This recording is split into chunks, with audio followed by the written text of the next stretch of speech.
So is that about the chakra levels? You were talking about that yesterday, and you were talking about, you know, the very lowest chakra level is that of lust. Is that right? Actually, the very lowest chakra level is the root chakra, and that's about just sheer survival, staying alive. Whether you're being endangered by natural disaster, war situation, zombies, you know, it's about staying in the physical body, staying alive. The next one up is the sacral center, and that's the one where you've got sex and erotic love as opposed to romantic love, which is higher up. And in my book, Inner Drives, I cover the various chakras and how to build characters using the characteristics of the chakras. And it was fun to do that because I even got into what kind of music, what kind of food, the style of speaking, and it's different depending on, as the old saying from the hippie era went, where are you coming from, man? And it makes a difference, right? Right. So the chakras are a very, very effective tool for character development because it's just who we are. They're real. It's physiological, endocrine gland, hormones. And they're all connected, and you've got one thing going more than the other, you're going to be a different person and act a different way. In terms of popularity, men versus women, what do audiences tend to like to watch, chakra-wise? Okay, at the risk of being politically incorrect, Sure. and realizing there is an entire spectrum from uber male to ultra female. And most of us are somewhere along the spectrum. Very few people are on either side of it. Personally, my inner child is a 10-year-old boy.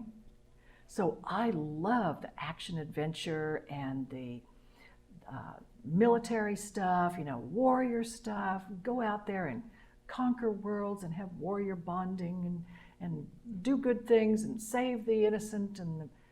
So that's all really good to me. And that's, I think, more of a masculine has more of a masculine appeal. And that's lower chakra? Well, not necessarily. Yes and no. Okay, let me start. Those kinds of action adventure stories are, yes, in the lower chakras, and it's from the solar plexus, the lower solar plexus, which is about, on down to the, you know, sheer survival, you know, killing and fighting and all of that. And interesting, isn't it, that on battlefields you usually have lots of rape in war zones, all that below the waist stuff. So yeah, just generally speaking, the masculine mindset is more attracted to the physical activity because guys are the ones who, for millions of years, were going out hunting down the mammoths and, you know, whereas the women typically were the caretakers, the caregivers, the nurturers.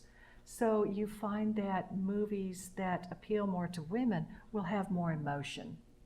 And it's more about people connecting with each other and expressing friendship or love and often sacrificing themselves for, you know, I gave up my career to raise the kids.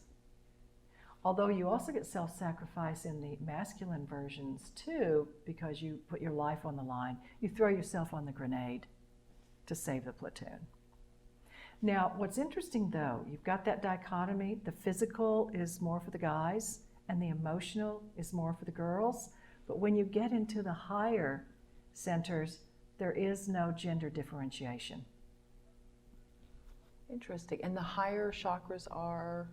The higher would be the mental, the throat chakra, which is the home of conscious creativity, writing, finance, architecture, art, music, things where you have to consciously think about what you are doing and you're creating something using your mind. So at the mental level, there's no gender differentiation. Then at the next chakra up, the Ajna center, which a lot of people see as the third eye, that is the one that balances and integrates all the others. So when you've built an Ajna center, you are in control of your lower chakras, you're in control of your physical form, you're in control of your emotions, you're in control of your thoughts, and it all works together as a unit. And you use the various chakras appropriately because, okay, you're in the Ajna Center and that's all well and good, and you've just gone out and given a big speech at the UN and you're helping save the world. And then it's cocktail hour and dinner time, and now it's time to be sacral. Now let's just have some sexy, sensual fun. Sure, but you know what you're doing. Mm-hmm. And you say, okay, now it's time to light the candles and pour the wine, and let's have fun. But you're not stuck in any particular place.